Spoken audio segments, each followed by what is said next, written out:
ہمارے معاشرے میں تو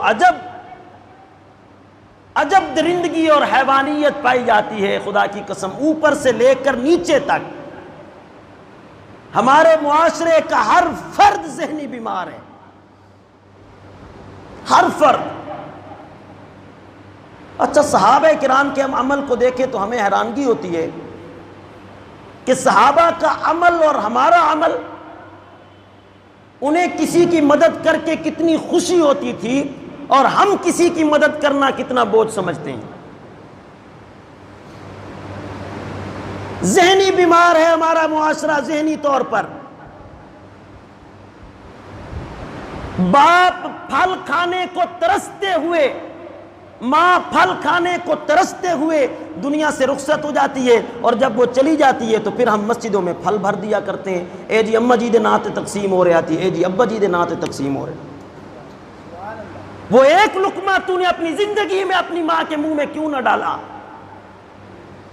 جو تو نے اللے تللوں کو کھلا دیا بٹھا کر مسجد میں اور بیر پھوڑی پر۔ اب تو تیرے پاس سیب بھی آ گئے، آم بھی آ گئے، سارے پھل تیرے سامنے آ گئے اور تو نے پھیلا دیے۔ یہ تیری ذہنی بیماری کی عکاسی ہے کہ تو ذہنی طور پر بیمار ہے۔ پھل زندوں کی ضرورت ہوتی ہے، مردوں کو تو دعاؤں کی ضرورت ہوتی ہے، مردوں کو تو دعاؤں کی ضرورت ہوتی ہے، پھل تو زندہ لوگ کھاتے ہیں۔ اپنے ہاتھوں سے اپنی ماں کو مارنے کے بعد پھر اس کے نام پہ دیگیں چڑھ رہی ہیں۔ یقین مانیے ہمارا معاشرہ ذہنی طور پر بیمار بھی ہے، قاتل بھی ہے۔ بیٹے کو فکر ہی کوئی نہیں کہ ماں کی کیا حیثیت ہے، باپ کی کیا حیثیت ہے۔ دوستوں کے ساتھ بیٹھ کر ہوٹل پہ کھانا کھانے والے کو یہ نہیں پتا کہ میرے باپ نے پتہ نہیں دوائی بھی کھائی ہے یا نہیں کھائی ہے، میری بوڑھی کھانستی ہوئی ماں کی کیا کیفیت ہے۔ اسے اپنی دنیا پہ ناز ہے، اسے فخر ہے کہ میرے بڑے دوست ہیں، میرے بڑے یار ہیں، اور میری بڑا ایک ماحول ہے، میں بڑے ماحول میں زندگی گزار رہا ہوں۔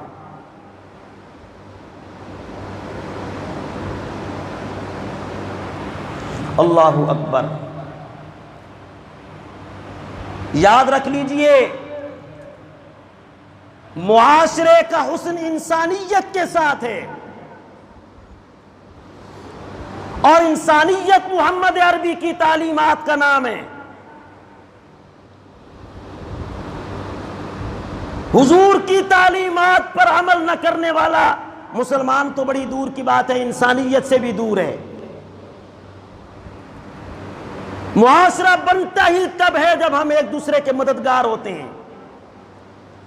اگر ہم ایک دوسرے کا تعامل نہیں کرتے تو پھر انسانوں کو پیدا کرنے کی آپ کے ساتھ ضرورت کیا ہے؟ آپ کو اولاد دینے کی کیا ضرورت ہے؟ اگر بیٹا اپنے باپ کی خدمت نہیں کر سکتا پھر اس باپ کو اولاد کی کیا ضرورت ہے؟ تو میں عرض یہ کر رہا ہوں کہ ہمارا معاشرہ ذہنی طور پر بیمار ہے، اور اس بیماری کی عکاسی یہ ہے واقعتاً